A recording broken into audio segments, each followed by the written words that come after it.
Говорите на человеческом языке, чтобы мы все понимали. Селям алейкум. Сразу же там, в Крыму, начинаются там наезды ФСБ на родственников. Как выживать народу в таких сложных условиях? Когда эти ракеты украинские взрываются в Крыму, это значит, что Украина нас не забыла, что она никогда не забудет. Жителям Крыма, что им делать? Выезжать, оставаться? Стрелять. Другого пути нет. Кто должен это гарантировать? Тут используется и шантаж, и деньги по-разному. Кто на что поддается. То есть может быть такой вариант, что Крым постигнет судьба Мариуполя? Я позвонил Ермаку, я говорю, что вы наделали? Мустафа ага, селям алейкум. Алейкум салям. Общаемся с вами в годовщину самой трагической даты в истории крымских татар, 80 лет депортации из Крыма. И раньше эта дата казалась чем-то обособленным, тем, что касалось именно только крымских татар. Но после событий 2014 года, после начала полномасштабного вторжения России в Украину, крымскими татарами, по сути, стали все жители Украины. И сегодня этот вопрос коснулся действительно каждой фактически семьи, миллионов украинцев. Вы когда-нибудь, когда стояли на траурном митинге в Симферополе, думали ли о том, что проблематика депортации расширится до масштабов всей страны? В истории крымско-татарского народа, можно сказать, по катастрофичности, по последствиям, это вторая такая дата. Первая дата была, это апрель 1783 года, когда русские первый раз оккупировали. Тогда многие крымские татары под давлением властей вынуждены были покидать свою родину и переезжать в соседнюю Османскую империю. И сейчас в соседней Турецкой республике турецких граждан крымско-татарского происхождения, по разным оценкам, от 3 до 5 миллионов, то есть в десятки раз больше, чем в самом Крыму. Тогда, во время первой оккупации, у русских была цель просто очистить землю для русских. А вот вторая депортация и геноцид, видимо, уже имели целью полностью уничтожить народ. Потому что не только были созданы условия, которые привели к массовой гибели крымских татар. Мы в середине 60-х годов проводили такое обследование, расспрашивали каждого, кто потерял в какое время своих родственников. И мы получили цифру, что первые 2 года после депортации погибли где-то 46% крымско-татарского народа. Поэтому очень справедливо Верховная Рада Украины признала эту депортацию геноцидом. А после депортации 1944 года было не только физическое уничтожение крымских татар, но уничтожалось все, что связано с крымскими татарами. На грани исчезновения. Сейчас правильно, в ЮНЕСКО крымско-татарский язык считается языком, который на грани исчезновения. Но я надеюсь, что исчезновение не произойдет, потому что Украина все-таки прилагает усилия для сохранения этого языка. Если мы упоминаем выводы ЮНЕСКО о том, что крымско-татарский язык находится на грани исчезновения, то да, нужно признать, что многие представители молодого поколения крымских татар не знают родного языка. К сожалению, и те, кто живут в Крыму, и те, кто живут на подконтрольной Украине территории. На ваш взгляд, как эту проблему решать? С языком действительно у нас катастрофа. Как я уже говорил, после депортации никаких школ не было. И мы могли слышать свою родную речь и чему-то научиться только от своих родителей.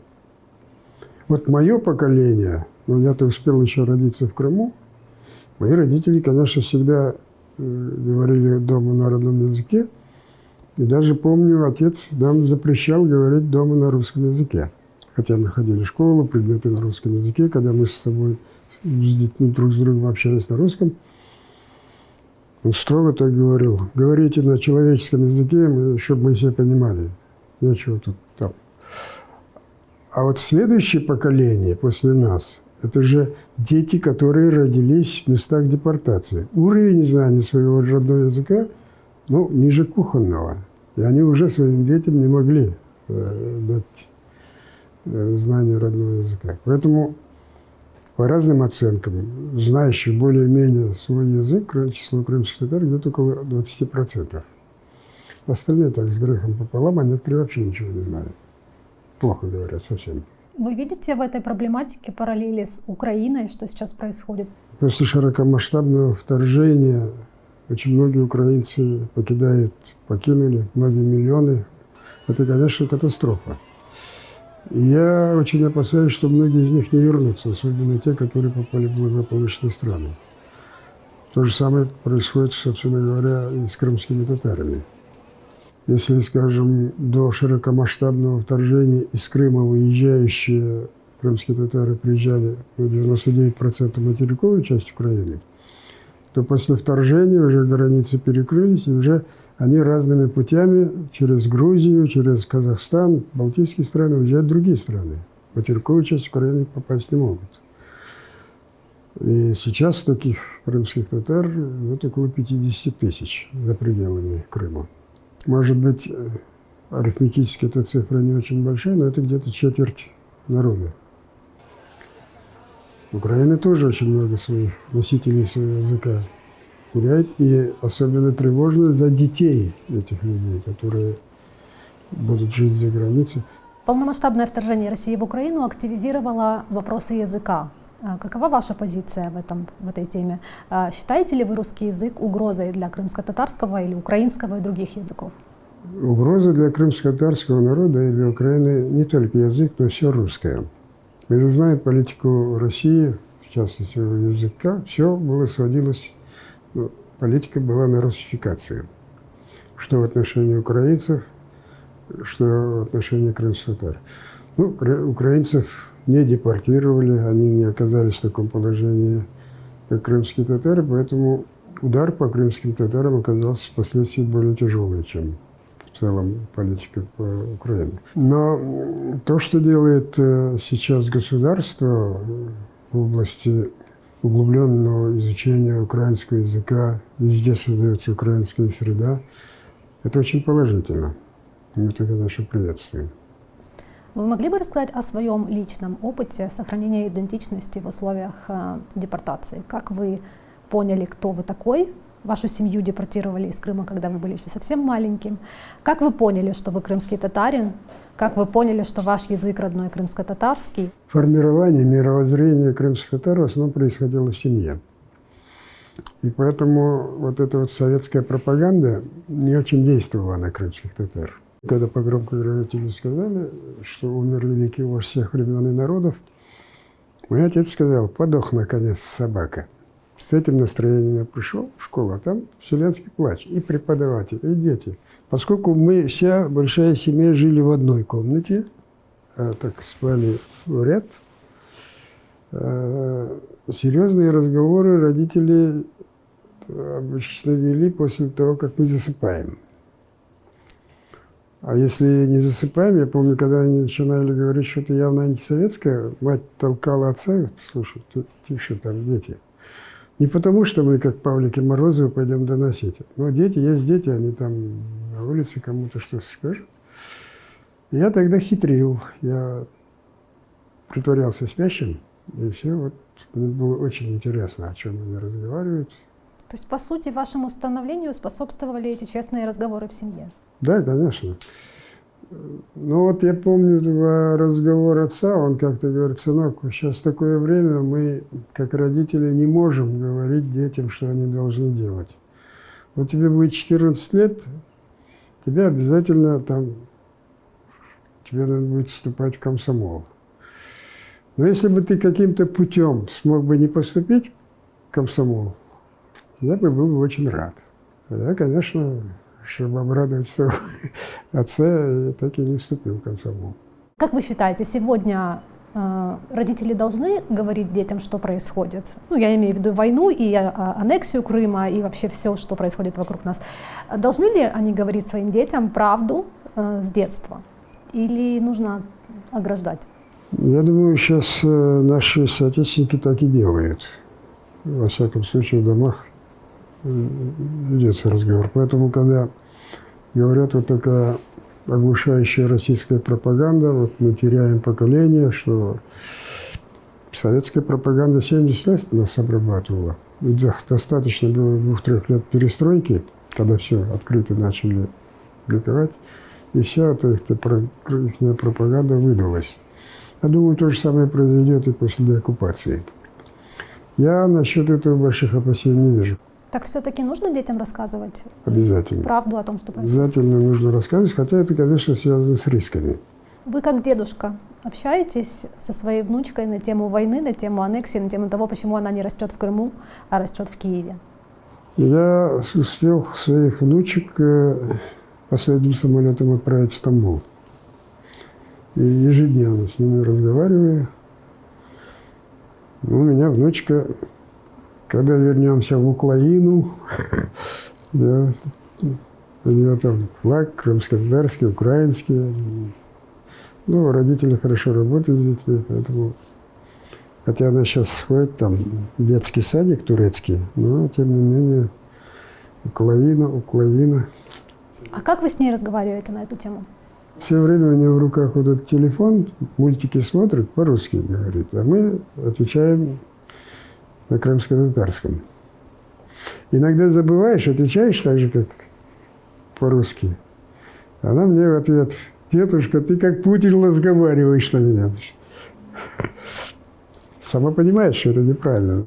А вот она там спела «Червоную калину», потом после прекрасно так она спела, ее даже по телевидению там показывали.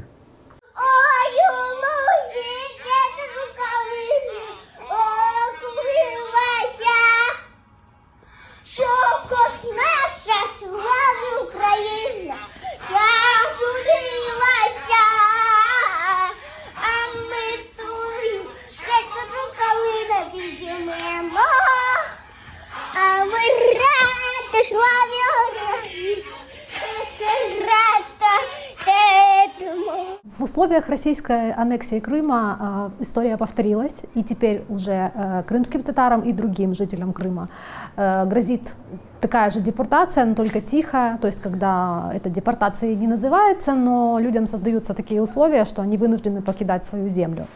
Как выживать в таких условиях? Ваша рекомендация?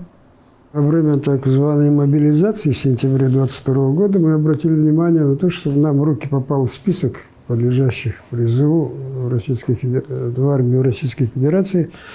И там было крымско-татарских фамилий непропорционально больше, чем крымские татары составляют пропорционально населению полуострова. Это, конечно, вовсе не означает, что они ценят крымских татар как воинов, скорее наоборот. Ведь ясно было, что их отправляют на смерть. Задача оккупантов – очистить Крым. Они как бы сквозь пальцы смотрели на то, что крымские татары убегали, покидали Крым. Вот это как раз то, что им надо было. Хотя мы в своих обращениях отсюда к своим соотечественникам не призывали их покидать Крым. Мы говорили только, что если вы попадете в российскую армию, у вас две альтернативы. Или будете жить как предатели своей родины, или, скорее всего, вернетесь на родину в черных мешках. Поэтому отказывайтесь от службы в армии, в российской армии. Лучше отправляйтесь в тюрьмы, чем на верную гибель. Всего, опять-таки, официальные российские данные с момента вот так называемой спецоперации вернулись в Крым в мешках где-то 786, по-моему, человек. Как выживать народу в условиях, когда происходит аннексия Крыма и тихая депортация из Крыма, когда народу приходится воевать и в рядах ВСУ, и в рядах российской армии? Ну, скажу, что перспектив у крымско-татарского народа нет никаких, если не будет деоккупации. Вы знаете ли на земле какую-нибудь территорию, где народ радуется, когда на их землю летят ракеты и бомбы взрываются? Это происходит сейчас в Крыму.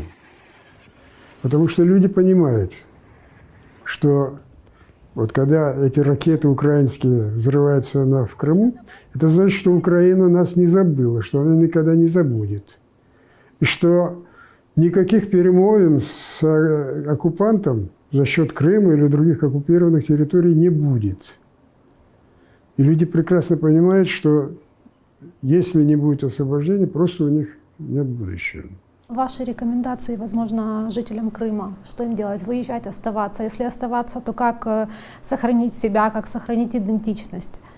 Ну, есть такой лозунг в Крыму: «Живи у себя на родине», у крымских татар. «Ватанда яша».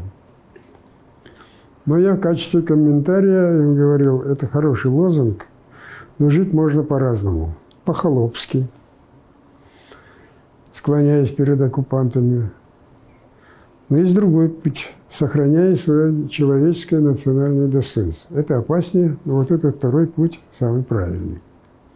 И вот число коллаборантов из числа крымских татар, оно не растет. Вот как в 2014 году им какое-то число удалось набрать, потому что среди народа есть какое-то отторжение. Им руки не подают, вот с ними за один стол не садятся. Я помню один такой эпизод: на свадьбу пришли молодые люди, а там сидит коллаборант. Они увидели его, подзывают хозяина: «Ты куда нас позвал? Что тут делают тут такие вот люди?» Тот говорит: ну, я никак не мог, потому что он мне дальним родственником думается. А, ну ладно, тогда проводи свадьбу своим родственникам. Мы тогда пошли. Стойте, стойте. Вот он подходит к нему, на ухо что-то говорит, и тут собирается и уходит со свадьбы. И даже когда он сидел на столе, все обратили внимание, что никто на этот стол не садится. Его не бьют, его не плюют в лицо. Ну, вот такое вот отторжение. И оно, конечно, очень важно, чтобы здоровье нации сохранялось. Видите ли вы перспективу деоккупации Крыма? Каким путем она может происходить? Какой путь наиболее вероятный, военный или дипломатический? Я все время говорил, уже начиная с 2014 года, что Крым обязательно подлежит деоккупации, но дипломатическим путем. Потому что если будут там военные действия, Крым превратится в необитаемый полуостров, типа Мариуполя.